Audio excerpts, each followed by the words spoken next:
ako madungog. What's up, Katulak? Nandito tayo ngayon sa Tarlac Monasterio Downhill Track. Dito yung parking at nakaabang na rin ang mga motor na hahatak sa amin paakyat sa trailhead. Meron din karinderya dito. So, first time ko mag-downhill at susubukan kung kaya na ba na skills ko o baka akayin ko lang pababa. Tara ride, let's go! So first time natin to Katulak. Hatak.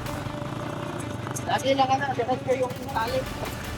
So, dapat daw diretso lang yung tali kasi baka gulong tayo. At dahil first time ko lang, sinabihan na rin si kuya na baganan lang yung hatak. First time hatak Katulak. Ayun, papunta na tayo sa Monasterio Trailhead. Dito na kami.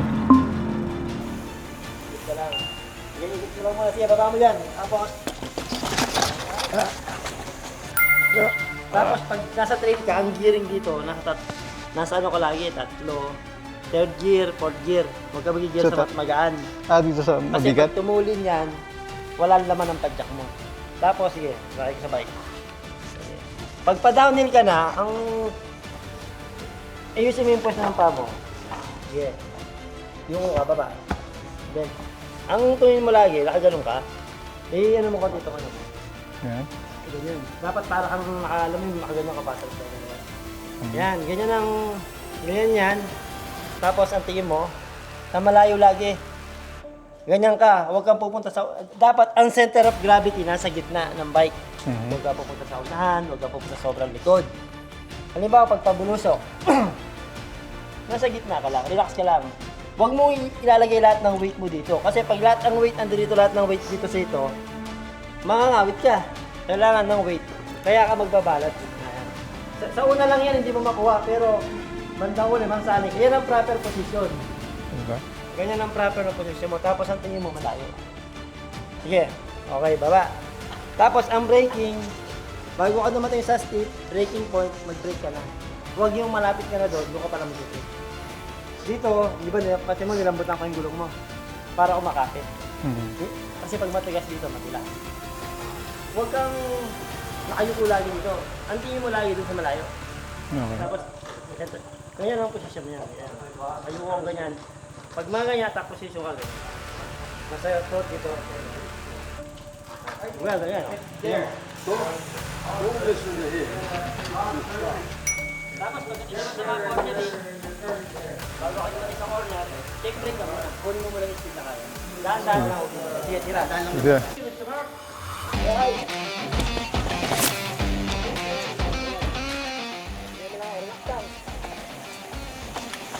First time kong susubukan mag-downhill at medyo kinakabahan pa ako. Tingnan natin kung kakayanin ba ng skills ko.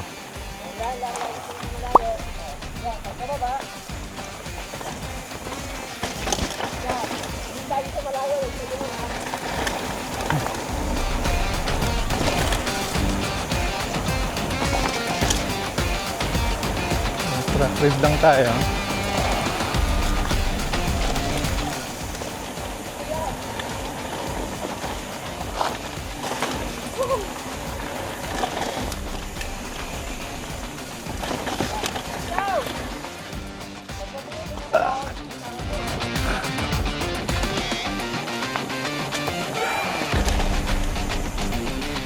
Kung meron kang momentum, pwede mo i-roll dito sa bato.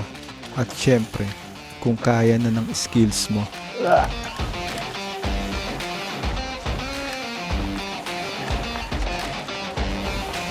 Nice.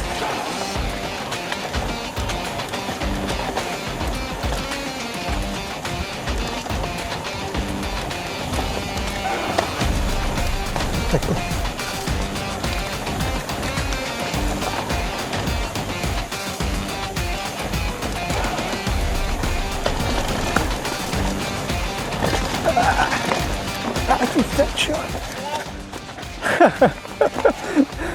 Technical dun. Sa part na yon, maraming ugat, so dapat sagasaan lang natin at huwag iwasan.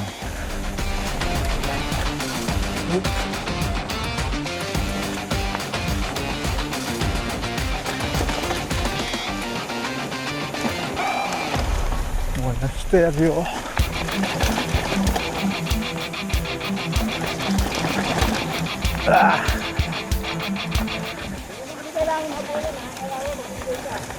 Sige sir.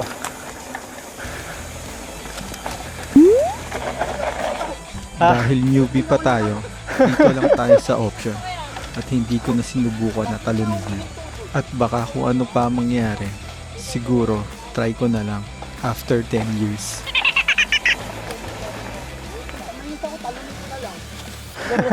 Ako? Kaya mo naman.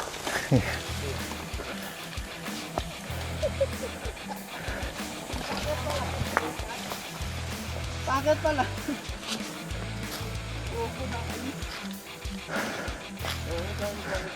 Sige lang. Enjoy lang tayo.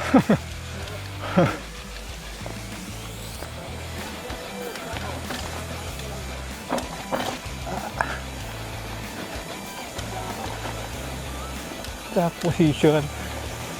Let's go.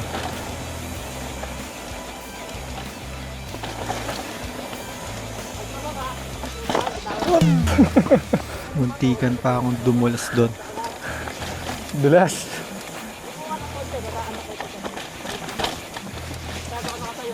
Ngayon? Medyo nakatayo pa pala ako. Kailangan pa mag-squat. Kaya nga nakakangalay talaga mag-downhill. Lalo na at kulang pa ako sa ensayo. At iba pa rin talaga kung may nagka-guide sa'yo. Ang kulit ko rin. Sabi nga ni coach, wag ko daw iwasan yung mga ugat. Sagasaan lang dapat.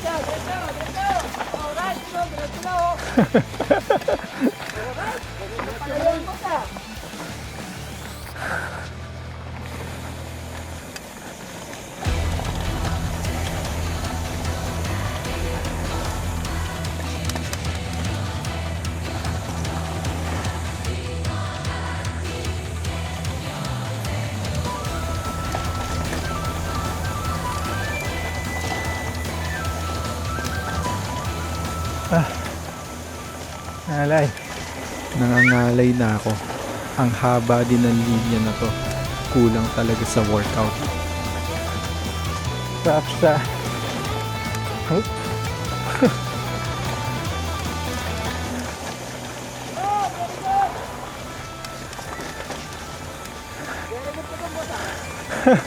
Very good daw ako doon. Nakakuha ako ng 1 star kay coach. Nangangalay na ako.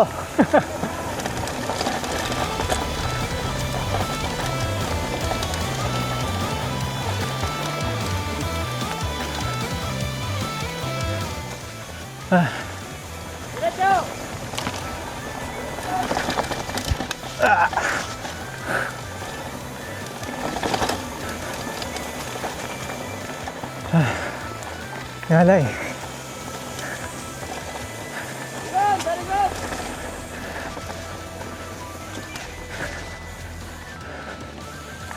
Whew.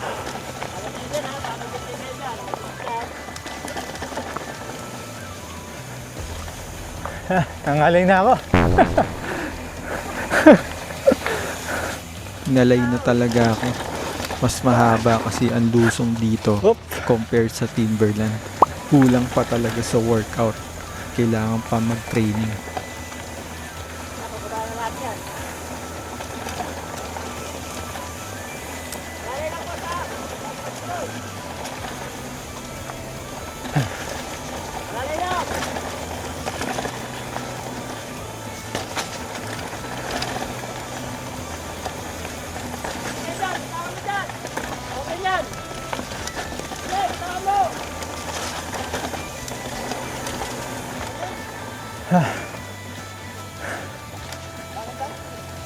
Nakangalay.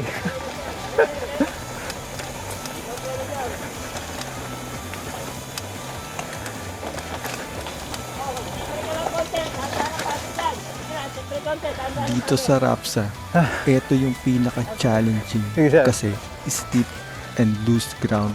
Tapos may ugat-ugat pa. One wrong move, sigurado masasaktan tayo dito. Let's go.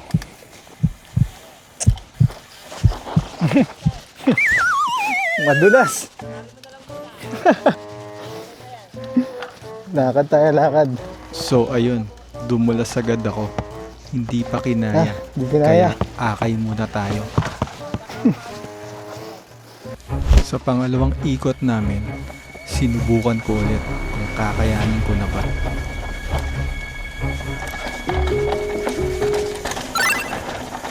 Okay. Nagawa din.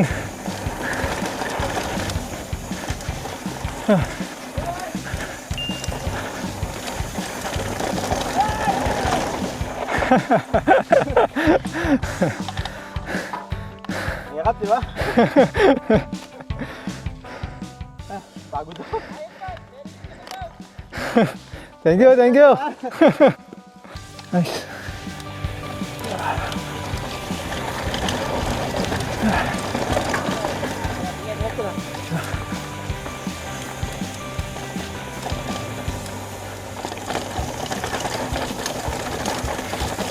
Sumalbog ang kadena.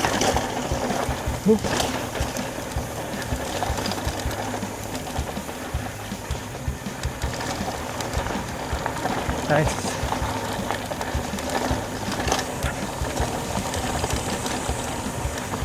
Picture.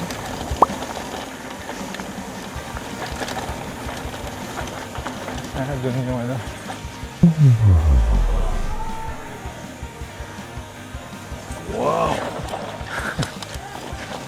Ang lupit ni coach. Kailan ko kaya magagawa yun?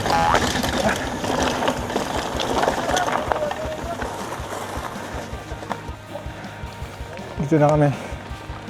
So, tapos na yung wrap sa line. Palabas na kami dito.